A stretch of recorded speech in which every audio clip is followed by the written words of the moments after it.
अफवाह होती है, उसका रियलिटी से कोई लेना देना नहीं होता। अगर चौधरी परवेज़ इलाही साहब मिल लेंगे तो क्या क़यामत आ जाएगी। तमाम अफवाहों पे कान ना धरे।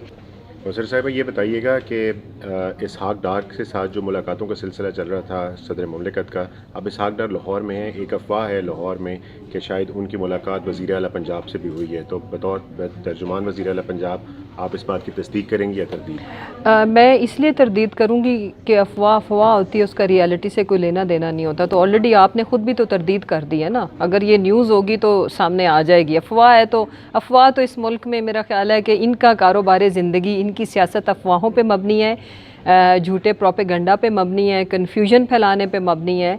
और फ़र्ज़ करें, एक मिनट के लिए सपोज़ करो उमर कि अगर प्रेसिडेंट आरिफ अलवी साहब मिल रहे हैं इसहाक डार साहब से, और अगर चौधरी परवेज़ इलाही साहब मिल लेंगे तो क्या क़यामत आ जाएगी। यानी कि हम उनसे मिल सकते हैं, वो नहीं मिल सकते। सो इसलिए मेरा मानना है कि अवाम अफवाहों पे कान ना धरे। जो भी चौधरी साहब ने मीटिंग करनी होगी वो ऐलान कर लेंगे, उसको वो अनाउंस भी कर देंगे। लेकिन जब मीटिंग होगी और जब हुई नहीं है तो उसके ऊपर मेरा ख्याल है कि प्रोपेगेंडा करने की ज़रूरत नहीं है। YouTube पर गुगली टीवी देखने के लिए youtube.com की सर्च बार में गुगली टीवी टाइप करें। गुगली टीवी के पेज पर सुर्ख रंग के सब्सक्रिप्शन वाले बटन पर क्लिक करना ना भूलिए। YouTube पर अपलोड होने वाली वीडियो से बाखबर रहने के लिए बेल आइकॉन पर क्लिक कीजिए। आपको हर नई आने वाली वीडियो के बारे में नोटिफिकेशन मौसूल हो जाएगा।